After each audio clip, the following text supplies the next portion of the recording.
years, I finally had my first car break-in experience. First car break-in experience. Yeah! Shattered drive-through side window. The car was ransacked. The thing was a total mess. Nothing was stolen though.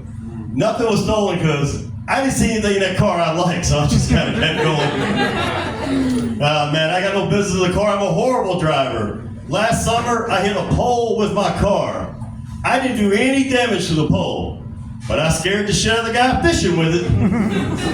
Oh man, speaking of poles, 6 months ago I went to a strip club. One thing about strip clubs I noticed, like all the dancers have like expensive sounding names. Like they came up to me and say, "Hi, I'm Diamond. Can I get you anything? I'm Mercedes. You want a lap dance? You know, I'm Paris." I was like, "Damn, Mercedes, Paris, and Diamond. Y'all all sound like shit I can't afford." Then I saw two twins walk by. I was like, "What's their names? Rent and groceries?" Oh man, I'm a bartender. And my brother's a mechanic, and he's always giving me hell because he thinks I'm not like it's not a real job. He's like, "I know how you bartenders are. As soon as you clock in, you start drinking." I was like, "Start drinking as soon as I clock in? I'll start drinking before. I leave my house. I mean, I can't go to my job sober. It's all kinds of weird people there. I'm surrounded by alcoholics, drug addicts, felons, and sluts. And those are just my co-workers." Oh, man. Yeah, and you think about it, a mechanic and a bartender, they're kind of similar, you know? Like my brother, he fixes all of his customers' problems with a screwdriver, and I fix all my customers' problems with a double screwdriver. So, same thing. Man, one time I got a DUI in my car.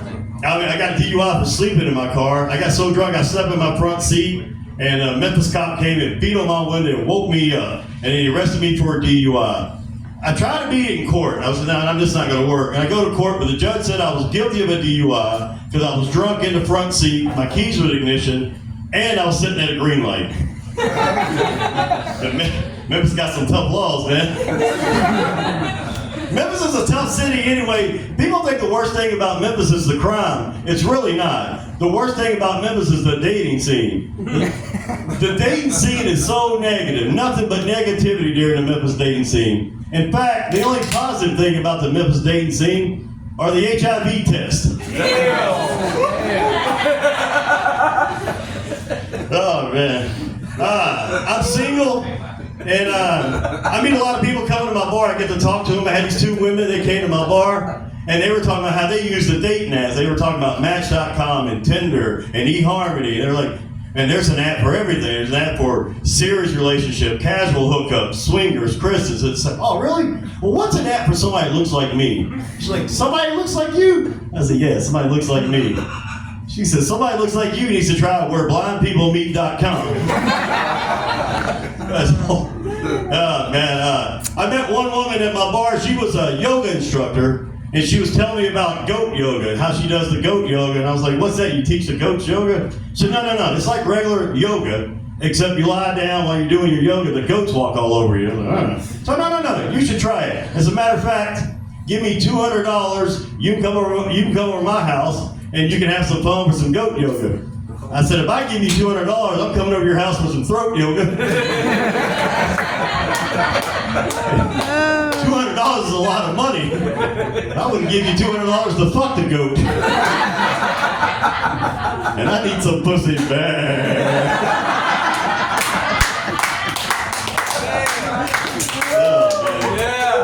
Man, my last relationship, we were together for 3 years. Turns out 6 months too long.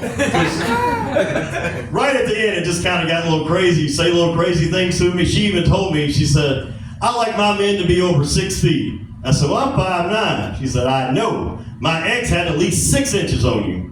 And he was way taller." She was mean, man. She told me about a fantasy she had that involves me, her, and her best friend, Teresa. She said, "I want you to go lie on the bed. Teresa's going to sit on your face while I hold the pillow over it." Like, motherfucker, What kind of fantasy is that? Why can't we just have sex? She said, "Ooh." She said, said, having sex with you is like taking shots of Fireball. My nights go to end early, I'm going to get sick, and I always wake up the next morning and swear I'm never going to do that shit anymore. Yeah, she was mean. I think she was mean because her dad left her and her mom when she was such a young age, and she hasn't spoken or seen her dad since. Like, she would take her daddy issues out on me. Like, I was bald when we met, right? So every time some commercial come on, whether it be Hims or Rogaine or a hair club commercial, she's like, you need some of that, you need some of that, you're bald-headed. And I said, hey, let me tell you something about my hair. My hair is like your father. It left years ago and it's not coming back. Oh, boy. I think my next relationship, though, man, I just want a woman that's been around, you know? I'm looking for a woman whose body count is higher than her age. You know, I need a woman that really, really knows dick, you know what I mean? I want a woman who's had more hammers in her hand than Bob the Builder. I want a woman who's handled more snakes than a Pentecostal pastor. I want a woman who's seen more hard tins than a crack table. I want a woman who studied more Longfellows than an English Harvard professor. I want a woman who's whacked more at Wayne's than a Chinese hitman. You know what I mean? That's what I'm looking for. Speaking of sausage, I saw where drag queens are getting in the full drag. Then they're going to go to libraries and they're reading books to children. Y'all believe this? People still going to fucking libraries? Bunch of nerds? I never went to a library when I was a kid. Man, I was a kid, I was on the playground telling dirty jokes. I was like, hey, you know why your butt crack goes up and down instead of sideways? It's so when you slide down the slide, your butt don't go.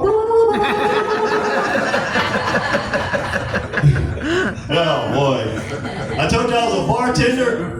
My last bartender job, I got fired for sexual harassment.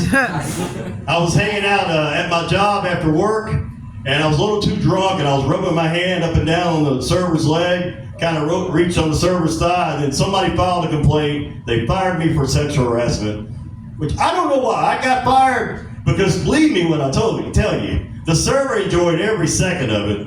I know because he had the biggest boner I ever felt in my life. He had at least 6 inches on me. And he was way taller. Right? Man, I got no luck for women. My parents have been together for 50 years.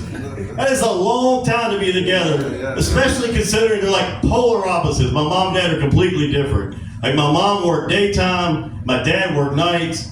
My mom was an alcoholic, my dad was a pothead. I remember on weekends, my dad would go out with his friends all weekend. He'd come home reeking of weed. My mom would go out with her friends. She'd get drunk, come home reeking of sex. I mean, my mom got around, man. My mom was like Amazon. Her box has been on everybody's porch. Hey, but hold on, man. My dad wasn't completely innocent. He was messing around too. Like the biggest fight they got into when I was a kid was my mom caught my dad with the neighbor Judy, and my mom went over there and whooped Judy's ass. Yeah, my mom was fucking Judy too.